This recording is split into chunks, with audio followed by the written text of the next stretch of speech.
కేసీఆర్ గారిని పట్టుకొని నోటికి వచ్చినట్టు మాట్లాడుతూ పనికి మళ్ళీ చెత్తవాగుడు వాగుతూ నిన్న శాసనసభలో ఆయన మాట్లాడిన మాట బాధ ఎక్కడ అంటే, సరే ముఖ్యమంత్రి ఒక అర్భకుడు, అంగుష్ట మాత్రుడు, ఒక నికృష్టుడు, ఇవన్నీ మనకు తెలుసు. సర్వభ్రష్ట ప్రభుత్వానికి ఇవాళ అధినేత ఈ ముఖ్యమంత్రి. సర్వభ్రష్ట ప్రభుత్వం ఇది. ఈ రంగం ఆ రంగం అని కాదు, అన్ని రంగాల్లో అట్రఫ్లాప్ ప్రభుత్వం, సర్వత్రా విఫలమైన ప్రభుత్వం ఈ ప్రభుత్వం. కానీ బాధాకరమైన పరిస్థితి ఏమంటే, అందరి హక్కులకు కస్టోడియన్ లా ఉండాల్సిన స్పీకర్ గారు ఇవాళ ఆయన బడివే అనే మాట మాట్లాడితే కళ్ళప్పగించి ప్రేక్షక పాత్ర వహిస్తుంటే ఏమనాలో అర్థం కావట్లేదు. ఇది పార్లమెంటరీ భాషన, ఇది ప్రజాస్వామిక భాషన, మాకు అనరాదా ఈ మాటలు? రేవంత్ రెడ్డి గారికి నేను చెప్తా ఉన్నా, నీకు ఒక భాషలో వచ్చేమో తిట్లు, మాకు 3-4 భాషల్లో వచ్చు. తిట్టాలనుకుంటే మీ తాత జేజమ్మలు దిమ్మె తిరిగేలాగా తిట్టే శక్తి మాకుంది. కానీ ఇంత నికృష్టంగా, ఇంత అల్పంగా, ఇంత దారుణంగా మీరు ఏదైతే వ్యవహారం చేస్తున్నారో, ఇది ఎందుకు చేస్తున్నారో మాకు తెలుసు.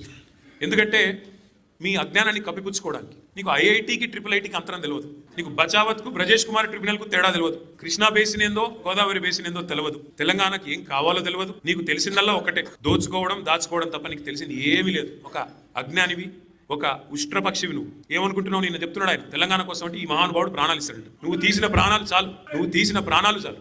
ఇప్పటికే 836 మంది రైతులను పొట్టన పెట్టుకున్నాడు రేవంత్ రెడ్డి వచ్చిన తర్వాత. 100 మంది పైచిలకు ఆటో డ్రైవర్లను పొట్ట పెట్టుకున్నాడు. 100 మంది పైచిలకు గురుకులాల్లో పిల్లలను పొట్టన పెట్టుకున్నాడు. 48 మంది నేతన్నలను ఉసురు పోసుకున్నావు. ఇప్పటికే నువ్వు తీసిన ప్రాణాలు చాలు. నువ్వు ఆనాడు తెలంగాణ వాదుల మీదకి, తెలంగాణ బిడ్డల మీదకి తుపాకీ తీసుకొని పోయి తెలంగాణ ఉద్యమాన్ని అవమానించింది ఎవరు మర్చిపోలేదు. ఇవాళ ఏదో పేమెంట్ కోటాలో అదృష్టం బాగుండి అడ్డిమారి గుడ్డి దెబ్బలో ముఖ్యమంత్రి అయినావు రేవంత్ రెడ్డి. నీ వాగుడు, నీ అల్పబుద్ధి ప్రపంచం మొత్తం చూస్తూ ఉంది.